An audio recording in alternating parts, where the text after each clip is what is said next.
திரு மணிரத்னம் அவர்கள் இயக்கி உலகநாயகன் கமல்ஹாசன் சார் நடித்து வெளிவரக்கூடிய தக் லைஃப் திரைப்படம் மக்களுக்கிடையே ஒரு பெரிய எதிர்பார்ப்பு ஏற்படுத்தியிருக்குன்னு சொல்லலாம்.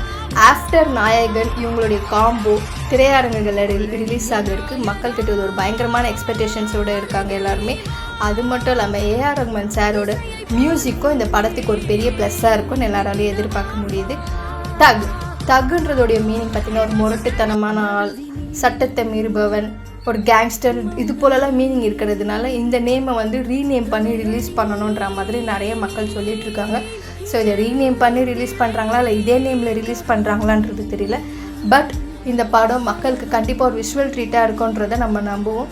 அது மட்டும் இல்லாமல் ஆடியோ லான்ச் அப்போது நம்ம சின்மய் அவர்களுடைய குரல் பயங்கரமாக ரீச் ஆகிருக்கு. ஒரு பெரிய பிரேக்குக்கு அப்புறம் அவங்களுடைய குரல் மக்கள்கிட்ட, அவங்களுடைய ஃபேன்ஸ் கிட்ட பயங்கர ரீச் ஆகிருக்கு. எல்லோரும் மறுபடியும் அவங்க தமிழ் சினிமாவில் ப்ளேபேக் சிங்கிங்கில் அவங்க பாடணுன்றதை எதிர்பார்த்துட்டு இருக்காங்க. அவங்க வாய்ஸை பேன் பண்ணக்கூடாதுன்றது அவங்களுடைய ஃபேன்ஸோட கருத்தாகவும் இருக்குது. ஸோ சின்மய் அகைன் ப்ளேபேக் சிங்கிங்கில் பாட ஆரம்பித்தாங்க தமிழ் திரையுலகத்தில். டெஃபினட்டாக அவங்களுடைய ஃபேன்ஸ்லாம் கண்டிப்பாக ஹாப்பியாக இருப்பாங்கன்றது என்னுடைய கருத்து. தேங்க்யூ.